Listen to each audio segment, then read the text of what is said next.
Bonsoir et bienvenue dans Intensément Sarthe. Merci de nous être fidèles.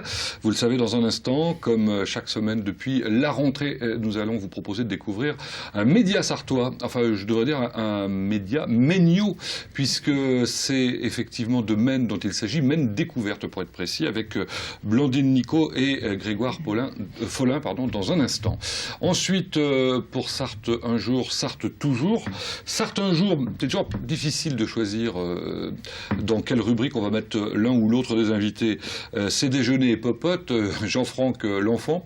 Un drôle de nom pour, j'allais dire, une drôle également d'initiative. Une initiative gourmande pour les gens qui aiment les vraies bonnes choses.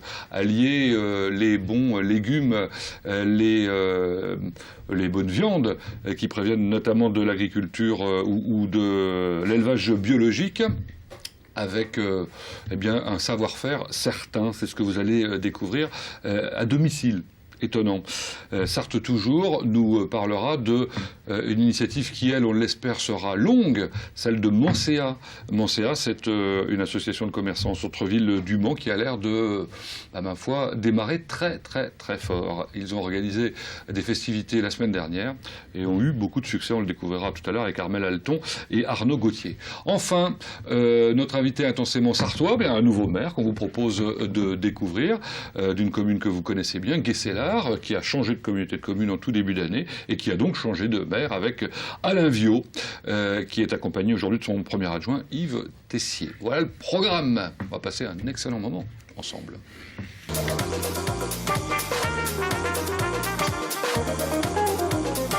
Alors Blandine Nicot, vous la connaissez bien évidemment. Bonsoir. Bonsoir. Et vous êtes venu avec Grégoire Follin. Bonsoir. Bonsoir. Alors Grégoire Follin, alors on précise quels sont vos rôles l'un et l'autre.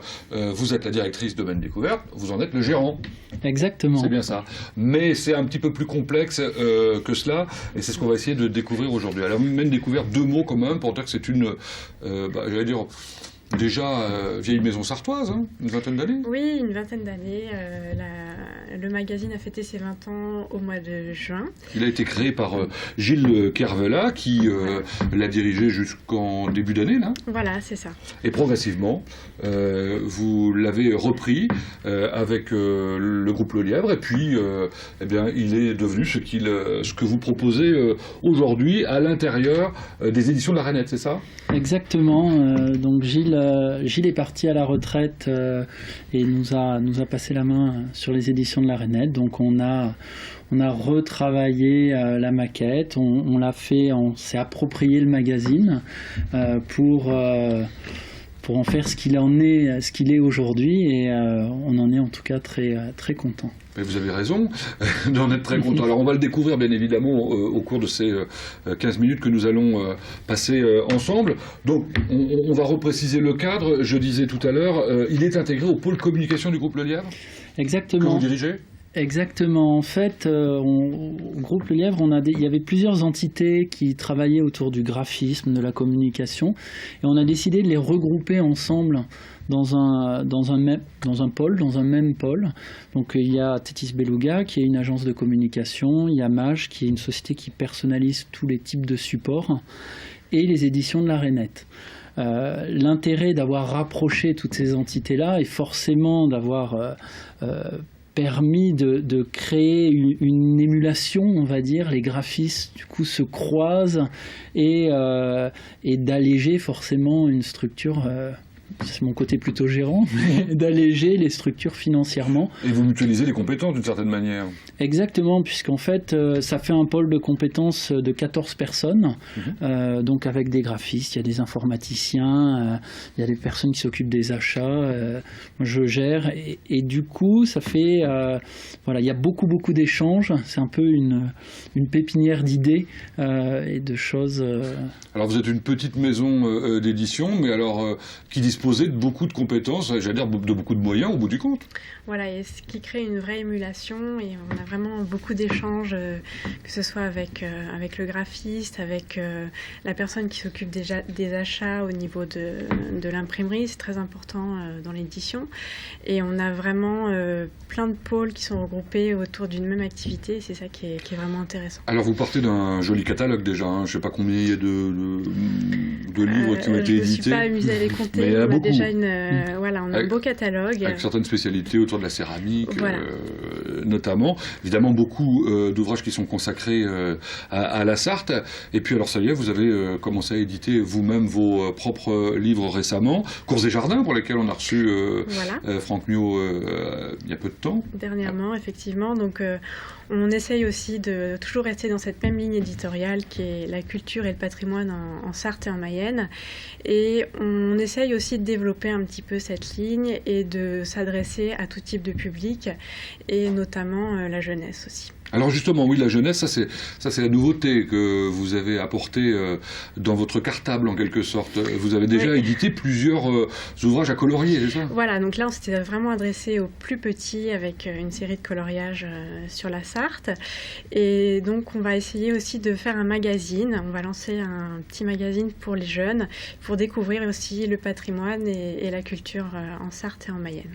Alors la dernière fois qu'on s'est rencontrés, vous nous annonciez que vous alliez participer à la 25e heure et à Cours et Jardins. À Cours et Jardins. Bon, ça vous a permis de rencontrer directement les lecteurs. Voilà, nous étions en contact avec les lecteurs, et c'est vraiment très intéressant. Qui sont-ils les lecteurs? Ils sont divers, j'imagine. Ils sont très divers, il y a tous les âges, beaucoup de centres d'intérêt différents. Beaucoup se passionnent pour les jardins, d'autres se passionnent plutôt pour l'histoire, l'architecture, et c'est vraiment très intéressant d'échanger avec eux. Bon, restons un tout petit peu, avant d'aller plus loin sur Mène Découverte, restons un tout petit peu sur l'édition. Vous envisagez de publier des auteurs, j'imagine. Vous êtes déjà en contact avec les nouveaux auteurs, des auteurs maison? L'intérêt aussi de rencontrer nos lecteurs sur ces événements, c'est aussi de rencontrer nos auteurs, puisque beaucoup de gens passent de lecteur à auteur. Alors ça demande un certain talent quand même.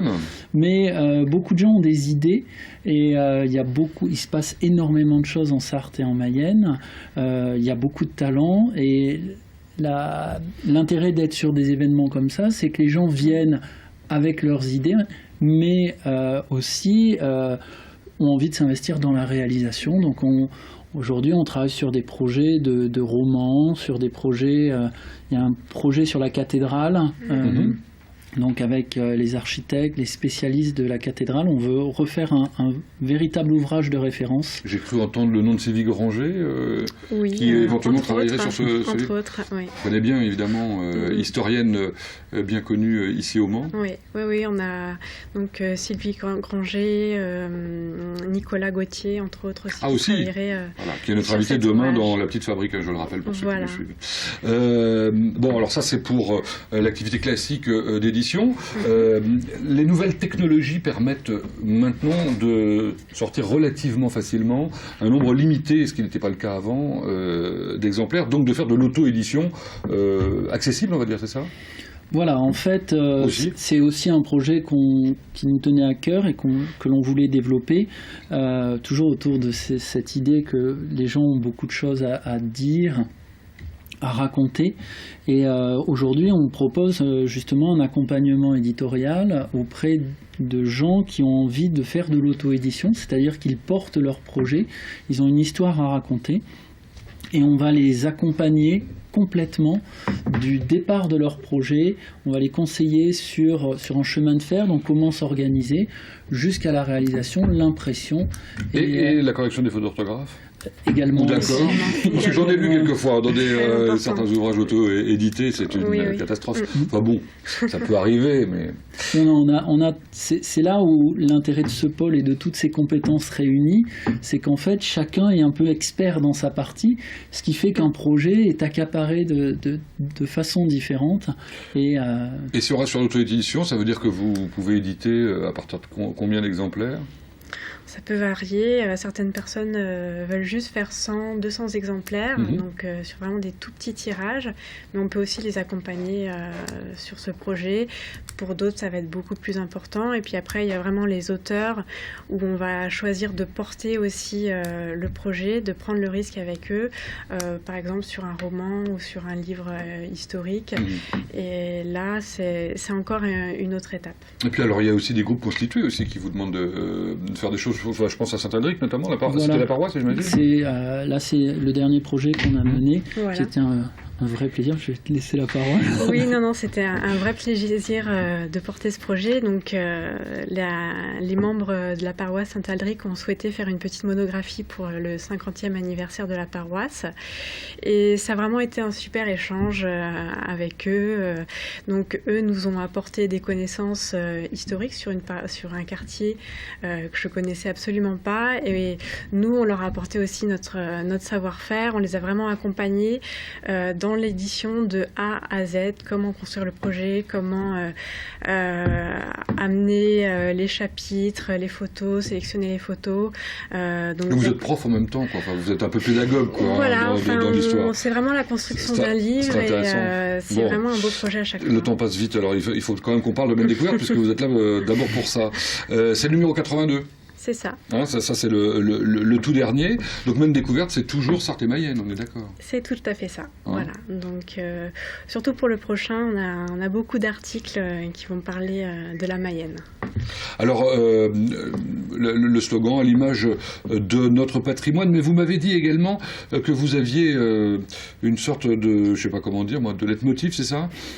Alors c'est pour les éditions de la Rainette. Ah, c'est pour les éditions de la Rainette. Voilà, oui. Plus proche.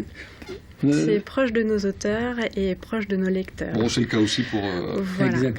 Maine Découverte, évidemment. Alors ce Maine Découverte, on va dire qui a été toiletté, qui a été rajeuni, dont la maquette est tout à fait actuelle, qui propose de découvrir le patrimoine dans tous ses états, en quelque sorte. Et alors là, donc du coup, on ne parle pas que de patrimoine architectural, même si les photos sur lesquelles je m'arrête sont éventuellement du patrimoine architectural, gastronomique par exemple, dont on parlera d'ailleurs dans un instant. Oui, donc vraiment des recettes avec Olivier Boussard. Là, on avait fait un dossier, donc le dossier peut vraiment varier à chaque trimestre. Donc sur ce 82, on s'était arrêté à la botanique et notamment à l'événement Cours et Jardin. Voilà, Étienne Bouton nous fait des super articles à chaque fois. Donc là, c'était sur les chars d'enfants qui étaient en fait les ancêtres du landau, la poule Le Mans, Alain Champion qui est allé rencontrer Gwenaël Huissier, enfin plein de choses. Et vous avez des auteurs qui sont aussi passionnés que vous, si ce n'est plus. Oui, alors on a une belle équipe d'auteurs bénévoles que nous sommes en train de constituer et on a quelques piliers déjà dans l'équipe. Donc Serge Bertin qu'on a aperçu il y a un instant chez nous. Serge Bertin, voilà, qui est extraordinaire avec son patois. Et nous, à chaque fois, je me régale quand je découvre ses articles. Et puis, donc, on a toute cette équipe d'auteurs qui nous proposent des sujets. C'est eux aussi qui nous poussent et qui sont très motivés et qui sont passionnés vraiment chacun dans leur domaine. Alors, parmi les auteurs connus chez nous, il y a Hervé Guillaumard, évidemment, qui est à la Fondation du patrimoine. Hein. Voilà, donc lui, à chaque fois, il nous propose de visiter une belle demeure qui est absolument somptueuse. Isabelle Léon Robin aussi, qui est une auteure très active. Guide conférencière. Voilà, et donc elle, sa particularité, c'est qu'elle est incollable sur l'architecture, notamment au XIXe siècle. Alors Alain Champion, Josiane Coinon, Barbara Nicolai, bon, bref, des noms effectivement connus. Donc ça reste un trimestriel ? Ça reste un trimestriel, voilà, qui a pris une forme qu'on a arrêtée avec des chapitres qu'on a arrêtés, le lecteur retrouvera à chaque parution. Moi, ce qui m'a bien plu dans, je ne sais pas si c'est le dernier ou l'avant-dernier, c'est l'article qui permet de découvrir des savoir-faire, j'allais dire ancestraux, en tout cas des savoir-faire qui datent d'il y a fort longtemps, et des éléments d'innovation dont on peut imaginer que ce seront les savoir-faire de demain, quoi, en quelque sorte. Effectivement. Hein. C'était Delta, les dentelières, par exemple. De ci, de là, voilà, les dentelières, la dentelle qui est ancestrale, et la dentelle de demain, enfin d'aujourd'hui et de demain, avec la dentelle numérique en quelque sorte. C'est vraiment, on essaye à chaque fois, voilà, de mettre des éléments de comparaison et c'est vrai que ça fait partie aussi de notre patrimoine. Alors, je parlais de modernité. Bon, vous êtes bien placé pour travailler les sites web. Je pense c'était Tis Beluga notamment qui sait bien faire ça. Donc votre site web est en refonte. Il va être opérationnel dans quelques semaines. Voilà, fin 2014, on termine le site web des éditions de la Rainette et 2015, on va sortir un site web Maine Découverte dans lequel on va retrouver, et c'était notre souhait aussi, l'intégralité de ces 20 ans d'articles en accès libre. Incroyable. Donc pour que les gens... Parce que site de référence, quoi. Voilà, sur la culture et le patrimoine en Sarthe et en Mayenne. Bon. Parce que c'est, Et dans les nouveautés, donc vous l'avez un peu annoncé tout à l'heure, un Maine Junior. Un Maine Junior, donc on dévoile le nom, ça sera Pic Prune. Pic Prune, ça rappelle des choses pas obligatoirement agréables, ça, mais bon. À ce petit scarabée qui a fait beaucoup parler de lui. Oui, mais qui a quand même arrêté une autoroute, il faut le faire. À vaincre des bulldozers. Non, voilà, on a choisi cette petite mascotte qui fait référence quand même à la Sarthe et à la Mayenne, au Maine. Et puis voilà, des projets, des livres pour les jeunes, un beau livre sur la cathédrale qui sortira sans doute en début d'année 2015. Et puis d'autres projets aussi, peut-être une collection qui a débuté avec Cour et Jardin, qu'on va sans doute pérenniser avec d'autres choses. Mais très bien. Je ne vous en dis pas plus. Très bien. En attendant, Maine Découverte est dans toutes les bonnes librairies, on va dire, maison de la presse. Dépêchez-vous, il n'y en a plus beaucoup. Ah oui, il y a énormément de succès. C'est vrai, j'ai oublié de vous demander. C'est vrai que vous avez un mal de chien à faire le réassort, comme on dit. Oui. Voilà, c'est qu'en fait, on est très heureux parce que nous, lecteurs, on était un petit peu inquiets sur le changement. Et en fait, nos lecteurs nous ont suivis et même mieux, puisqu'en fait, on a beaucoup de nouveaux lecteurs. Bon. Et, vous en éditerez plus la prochaine fois, alors. Oui, je pense. Vous pouvez vous abonner, 24 €. Alors, l'abonnement, il y a plusieurs formes d'abonnement. C'est 24 € à l'année, c'est 42 € pour 2 ans. Voilà. Et sinon, à l'unité, il est disponible dans tous les kiosques. Blandine Nico, Grégoire Follin, merci d'être venu nous présenter Maine Découverte et par la même occasion les éditions de la Rainette. Dans un instant, on va parler de bonnes choses comme vous les aimez, j'en suis sûr, avec des jeux nets et Popote, Jean-Franck L'Enfant, et puis d'animation Centre-Ville avec Mancéa.